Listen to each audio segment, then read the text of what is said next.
Sponsored by Opera.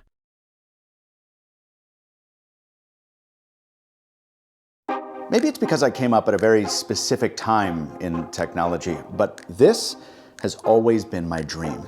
A phone that becomes a computer when I need it. Ever since the first handhelds got smart, companies have tried leveraging that added power by adding keyboard peripherals. The folding phone flipped that script about 5 years ago, expanding the display instead of the input method. And the new TriFold category pushes that even further, literally putting a 10-inch display in your pocket. This is the device for the real sickos. Yeah, Michael Fisher. Exactly. So, sicko that I am, I thought, why not blend the accessories of yesterday with the phone of the future to see if it finally delivers the pocket laptop dream? I'm MrMobile, and I've spent a month with the Samsung Galaxy TriFold. To be fair, Samsung isn't marketing the Galaxy TriFold as a notebook replacement, which is apparent from the moment you unbox it. To get this thing to market, the company apparently needed to cut every possible expense.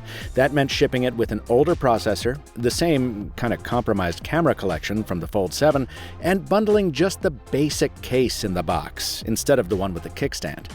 With margin management like this, it's no surprise that Samsung skipped bundling a keyboard in the box. And that gave me the chance to go a little wild on Amazon, padding out my mobile keyboard collection. But before we get there, let's talk about what it's like to use the TriFold out in the wild. I bought this one from a reseller. Shout out to my friends at D-Brand for the import assistance and the leather skin they threw in.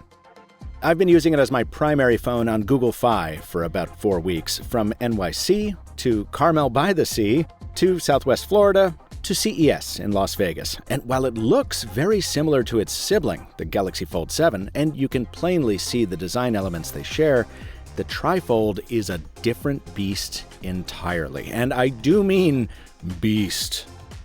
A quick old man aside. One of the nice things about being in this industry for a couple decades is that you start to see repeating patterns. In 2005, when I was still working at Nextel, Motorola took its popular i860 camera phone and inflated it to pack in the hardware needed for a smartphone. The Windows-powered i930 was much more capable, but also much thicker and heavier. And that's equally true of the TriFold relative to the Galaxy Fold 7. Its 309 grams drop like a Danforth anchor to the bottom of a pocket with a jostling thud. When I put it in people's hands, the mass is the first thing they remark on. Yeah. Its nearly 13mm thickness crowds the palm, in my case making it a bit tougher to type while folded. And when unfolded, well, kudos to both Samsung and Google for offering split keyboard arrangements, but typing here is no picnic regardless. It's just such a monster. The second thing everyone says when they hold the TriFold is that they're afraid of breaking it, especially when they try to close it the wrong way and the haptic motor buzzes in increasingly violent frequencies until you just have to stop. But if you're going to buy any phone in this category, I'd argue that Samsung's product is the most durable from a design perspective, because when it's closed, that big inner display is fully protected, sealed up in those layers like a strong Hosperat. There's no exposed edge like on Huawei's Ultimate phones, and therefore no need to add a clunky case with a fiddly little leading-edge flap on it. Oh, and despite the downrated brightness figures compared to Fold 7, I never had any trouble reading the screen, even in direct sunlight. Now, the double creases do mean double the distraction if you're viewing it off-axis, and you might want to carry a cloth to combat the fingerprints that collect on its soft polymer top layer, but look, it's a 10-inch screen that fits in your pocket. That doesn't come without some compromise. Okay, now, what do you do with all that acreage? I mean, besides cosplay as a Delos technician in Westworld. Well, all the examples I usually give of how I use foldables still apply, only more so. Like writing a document using reference material from another document, that's old news. But now, I can also use the third panel to keep an eye on ferry times, or track delivery orders or other persistent apps without leaving what I'm working on. If you're someone who reads a lot of comic books or graphic novels or often works with PDFs, there's no better phone for it. When I didn't set these shots up for this video, I really did need to consult the user guide for the Kodak camera I was setting up for a New Year's trip. And I really did need to read the service manual for that i930 to figure out how to replace its coin cell battery. The TriFold was just incredible for stuff like this. Also, gaming. It's like holding a TV. And that added size obviously comes in handy for single-serving video applications too. From YouTube to Netflix to, tracking Santa via NORAD on Christmas Eve. That combination of technology, novelty, and audacity gives the TriFold a wow factor that's enchanted a lot of the media and early adopters. And because Samsung is building on a pretty mature platform, remember the first Galaxy Fold came out in 2019, the fundamentals are mostly solid, including battery life. For a couple weeks, I wasn't able to kill it in a single day with normal usage. But I hear you saying it, this isn't a normal phone, right?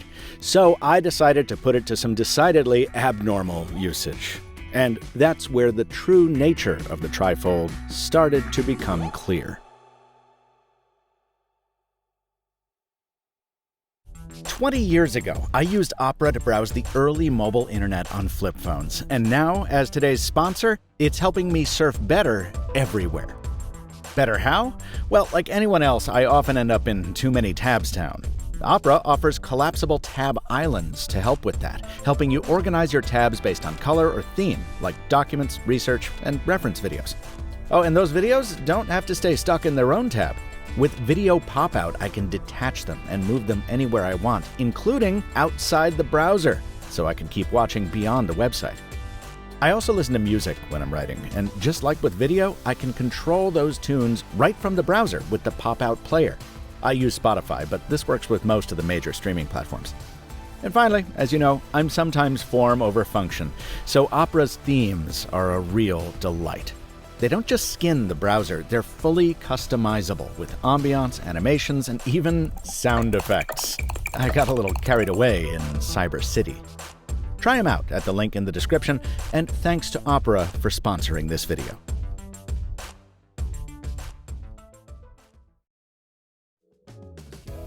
My abnormal day began a little after 8 a.m., pulling TriFold and its 5600 mAh battery off my wireless charger and browsing Google Chrome for about an hour. That was followed by some laptop mode on the ferry, proofing social media content on foot, and then redeploying the laptop both at Coffee Check and back at the office for some clicks calls on Google Meet. I went pretty hard on video calls, actually, stacking up maybe 90 minutes worth, and I was impressed by the phone's ability to seamlessly transition from deployed to stowed without interrupting the call. This is why there are 2 selfie cameras, by the way.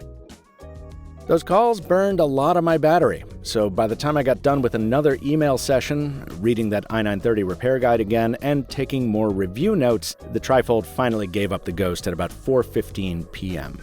So in the heaviest use I could put it to, it gave me more than 8 hours, 6.5 of them with the screens on. Not bad at all when you remember that one of those screens is 10 inches. Let's talk about the notebook. Oh no, the laptop mode. Samsung has a feature called DeX that lets you use your phone with a connected display to produce a simulation of a desktop computing environment. But if you've watched my videos on this, you'll know it's always had 2 problems. First, well, it's just not very good, in my opinion. And second, Samsung has always required that you connect your phone to a separate monitor to use it. Well, with TriFold, one of those problems is eliminated. You can run DeX natively on the inner display, which reformats the phone's One UI-flavored Android into something better resembling a PC. Apps open in windows that can be arranged into different desktop workspaces, and you can control everything with a keyboard and mouse. Yeah, now we get to come back to these. God, I love an excuse to buy more gadgets. So I bulked up my existing Bluetooth keyboard collection with some additions. No, these aren't sponsored, and no, the links in the description aren't affiliate. They're just there so you can buy these if you want, and so I don't have to try to pronounce these brand names. Now, sadly, I didn't get to the true 2-pocket experience I wanted, because the phone needs something to hold it up, so you need to get a keyboard with an included case. And this one is okay, but it doesn't have a trackpad, so to get the most out of this, you need to carry a mouse, which makes this a 3-pocket rig. Now, this other keyboard does offer a trackpad, but not a stand, so you need to bring one of those around too.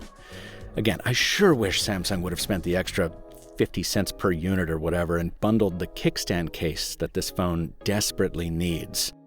But a few times over the past month, I have managed to muddle through without a mouse, or just carry one of the smaller stands alongside the trackpad keyboard, and I've gotten a glimpse of the future the TriFold promises. The trouble is, the other problem with DeX, it's still not a great experience. And it's not all Samsung's fault. Take sending a message. In Telegram, you hold Control and press Enter to send. Great. Well, in Google Voice, it's just Enter. In Facebook Messenger, there's no keyboard shortcut at all. You need to use the touchscreen to send.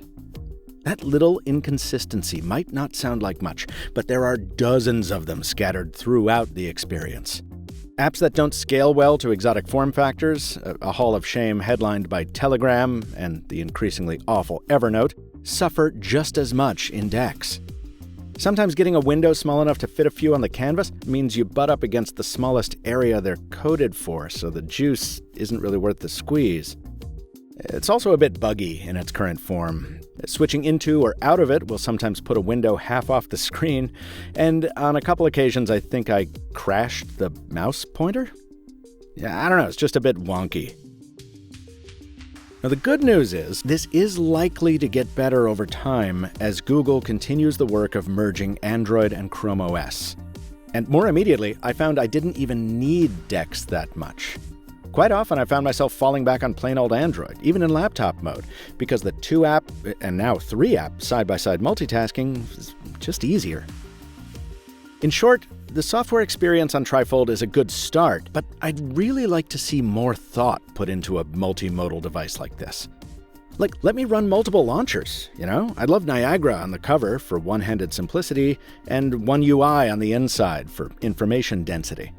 Or let me use gesture navigation for normal operations, but in DeX, give me nav keys so I don't have to do swipe-ups with a mouse. And if I'm going to spend as much money as this is likely to cost, give me a camera system that at least justifies those dollars. And the comical tabletop wobble. While the main camera is pretty good, the ultra-wide needs some work, and the telephoto usually may as well not even be there. If you've seen my Fold 7 review, you already know. If you haven't, I'll shut up for a few seconds so you can see what the TriFold can and can't do.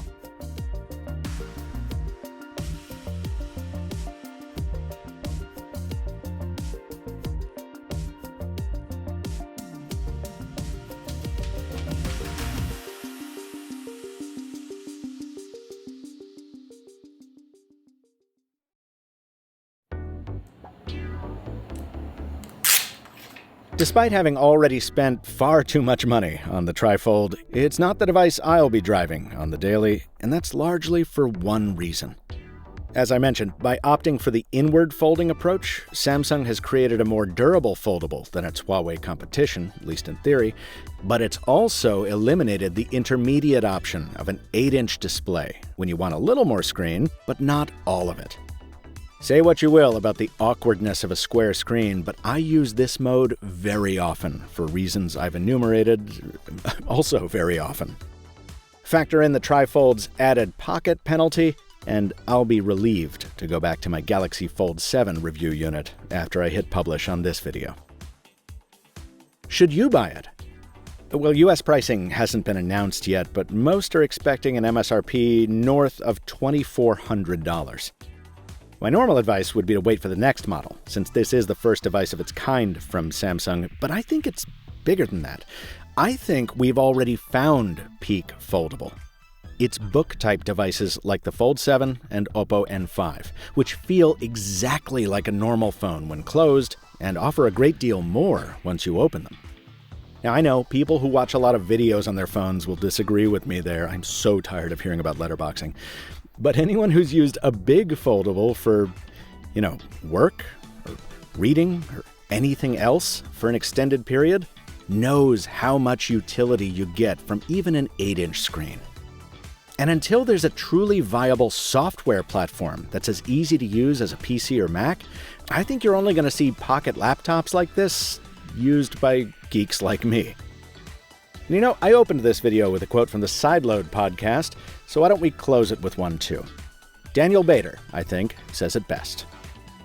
And I think the TriFold in general is like the obvious engineering example of where to go next, but it is absolutely not the product example of where we should go next. At least, not yet. This video was produced following 4 weeks with a Galaxy TriFold review sample purchased by MrMobile, facilitated by my friends at dbrand. With the exception of the Opera sponsor spot, no company had editorial input or copy approval rights concerning this content, and no company provided compensation for its production. If you'd like to make it easier for me to continue producing this kind of video, please share this one and subscribe to MrMobile. Till next time, from Michael Fisher, Captain Two Phones on Threads, thanks for watching. And stay mobile, my friends.